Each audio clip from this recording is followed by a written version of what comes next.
আসসালামু আলাইকুম ওয়া রাহমাতুল্লাহি ওয়া বারাকাতুহু। আলহামদুলিল্লাহ ওয়াসসালাতু ওয়াসসালামু আলা রাসূলিল্লাহ বাদ। সুপ্রিয় দর্শক শ্রোতা ভাই বোন, আমাদের দেশে জিলহজের প্রথম দশকের আগমনী বার্তা আমরা পাই কোরবানির পশু কেনাবেচার হাট দেখে কিংবা গরু ছাগলের আনাগোনা দেখি। জিলহজের প্রথম দশকে গরু ছাগলের আনাগোনা ছাড়া আর তেমন কোনো আমল বা নেকামল আমাদের চোখে সচরাচর ধরা পড়ে না, অথচ এই দশক হলো নেকামল এবং ইবাদতের দশক। এই 10টি দিন হলো রমজানের পর ইবাদতের সবচেয়ে বড় ইবাদতের মৌসুম এবং সিজন। মধ্যপ্রাচ্যে একটি চমৎকার জিনিস আমার চোখে ধরা পড়েছে, সেটি হলো অনেকে তার বাসাবাড়ির সামনে কিংবা সুপার শপ কিংবা শপিং মল বা ছোটোখাটো দোকানপাটের সামনেও কোনো অডিও ডিভাইস স্থাপন করে সেগুলোতে মৃদু ভলিউমের তাকবীরের অডিও তারা চালু করে রাখেন। উদ্দেশ্য, পথচারী এবং আশপাশ দিয়ে যাওয়া মানুষজন যেন এই তাকবীর শুনে তাদের স্মরণ হয় এবং তারা যেন তাকবীর বলে ওঠেন। মিডল ইস্টের চমৎকার কালচারটিকে অনুসরণ করে আমি আমাদের বাসার নিচে এবং বাসার সামনে থাকা মসজিদের সম্মুখে দুটি ছোট ডিভাইস স্থাপন করে সেগুলোতে মৃদু ভলিউমে তাকবীরের অডিও চালু করে রাখার উদ্যোগ গ্রহণ করেছি। উদ্দেশ্য, পথচারীদের যেন এই তাকবীর শুনে তাকবীরের কথা স্মরণ হয় এবং তারা যেন তাকবীর বলে ওঠেন। প্রিয় দর্শক, আমরা চাইলে আমাদের আশেপাশে এরকম তাকবীর ধ্বনিতে যেন মুখরিত হয় এবং আশপাশে মানুষদের যেন স্মরণ হয় সেরকম নানাবিধ উদ্যোগ গ্রহণ করতে পারি। প্রিয় দর্শক, আল্লাহ রাব্বুল আলামিন কোরআনে কারীমে সূরা ফাজরের 2 নম্বর আয়াতে বলেছেন, ওয়া লায়ালিন আশর, 10টি রাতের শপথ। বেশিরভাগ মুফাসসিরগণ বলেছেন এর মাধ্যমে জিলহজের প্রথম 10টি রাতকে বোঝানো হয়েছে। যে 10টি রাতের শপথ করে আল্লাহ গুরুত্বপূর্ণ একটি বার্তা দিতে চেয়েছে, সেই 10টি রাতের মাহাত্ম্য মর্যাদা যে অনেক বেশি সেটা বলার অপেক্ষা রাখে না। সেই 10টি রাত হলো জিলহজের প্রথম 10টি রাত। সহিহ বুখারীতে বর্ণিত হয়েছে, নবী করিম সাল্লাল্লাহু আলাইহি ওয়াসাল্লাম বলেছেন, মা মিন আইয়ামিন আল আমালুস সালিহু ফিহিন্না হাব্বিলাল্লাহ মিন হাদিল আইয়াম। অর্থাৎ জিলহজের প্রথম দশকে নেকামল করলে আল্লাহ তাআলার কাছে এটা যতটা প্রিয় হয়, অন্য কোনো সময়ের অন্য কোনো রকমের নেকামল আল্লাহর কাছে এত প্রিয় নয়। সাহাবীদেরকেও জিজ্ঞাসা করলেন, ইয়া রাসূলুল্লাহ, অন্য সময় যদি আল্লাহর রাহে কেউ জিহাদ করেন সে আমলটাও কি এর চাইতে প্রিয় নয়? নবীজি বলেছেন, ওয়ালাল জিহাদু ফি সাবিলিল্লাহ। এমনকি অন্য সময় আল্লাহর রাহে জিহাদ করলেও সেটা বিপুল পরিমাণ সওয়াবের বিষয় হলেও এই আমলের অর্থাৎ এই দশকের নেকামলের সমতুল্য সেটি নয়। তবে কেউ যদি অন্য কোনো সময় জেহাদে গিয়ে তার জান মাল সব কিছুকে আল্লাহর রাহে উৎসর্গ করে ফেলেন তাহলে তার কথা ভিন্ন। এখান থেকে পরিষ্কারভাবে বোঝা যায় এই দশকটি এর গুরুত্ব এবং মর্যাদা এবং মাহাত্ম্য কত বেশি, এর তাৎপর্য কত বেশি।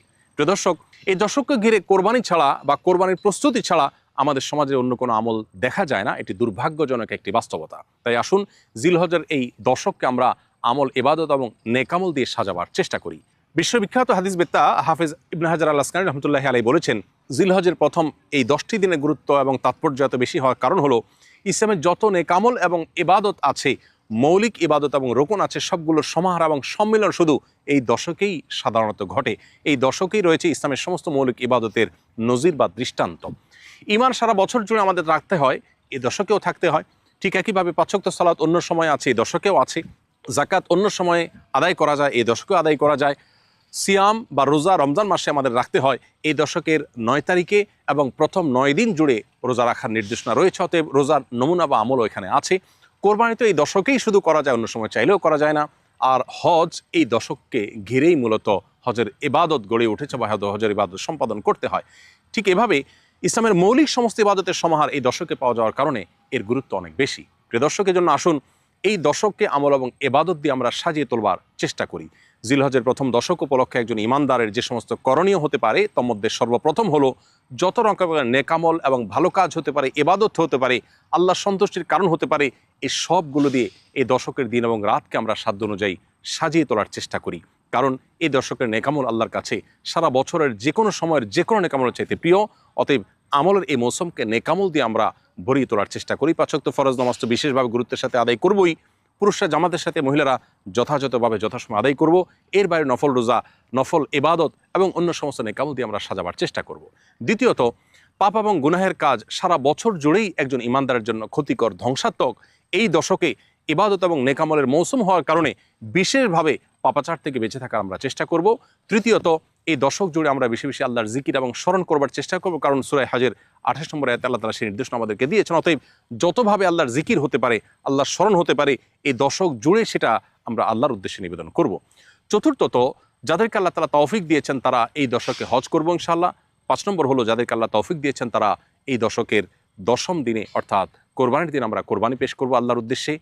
6 নম্বর আমল হলো এই দশককে ঘিরে আমরা বেশি থেকে বেশি তাকবীর, তাহমিদ, তাহলিল অর্থাৎ আল্লাহু আকবার, লা ইলাহা ইল্লাল্লাহ, আল্লাহু আকবার ওয়ালিল্লাহিল হামদ বেশি বেশি আমরা পাঠ করব এবং উচ্চারণ করতে থাকব। সাহাবীদের মধ্যে কোনো কোনো সাহাবী এই দশক উপলক্ষে বাজারে যেতেন শুধুই তাকবীর পাঠের উদ্দেশ্যে।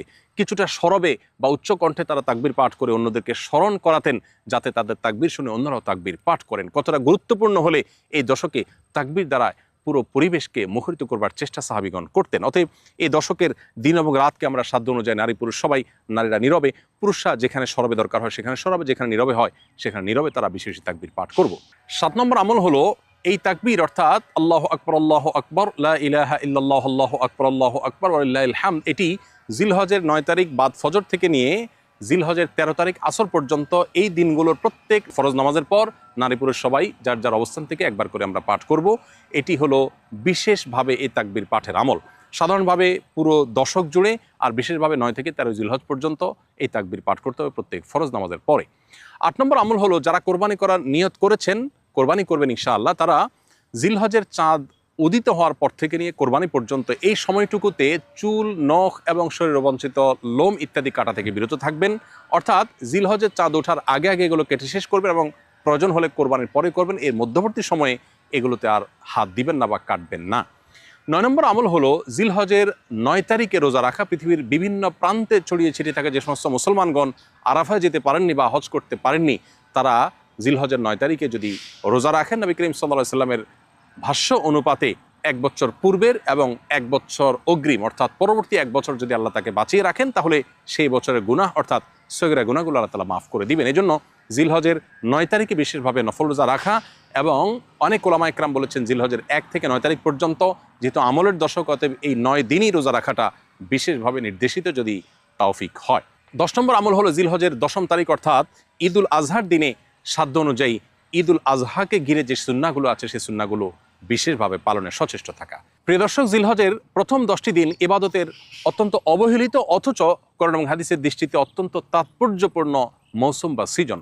আসুন প্রত্যেকে যার যার জায়গা থেকে এই দশকের তাৎপর্য, গুরুত্ব এবং মাহাত্ম্য সম্পর্কে মানুষের মধ্যে সচেতনতা সৃষ্টি করি, মানুষের মধ্যে জানাশোনাটা বাড়ানোর চেষ্টা করি, এবং সেই সাথে এই দশকের করণীয়গুলো নিজেরা আমল করি, অন্যদেরকে আমল করতে উদ্বুদ্ধ করি। আল্লাহ রাব্বুল আলামিন আমাদের সবাইকে জিলহজের এই দশকের গুরুত্ব অনুধাবন করা, অন্যদের মধ্যে সচেতনতা সৃষ্টি করা এবং আমল দিয়ে এই দশককে অর্থবহ করে তোলার তৌফিক দান করুন।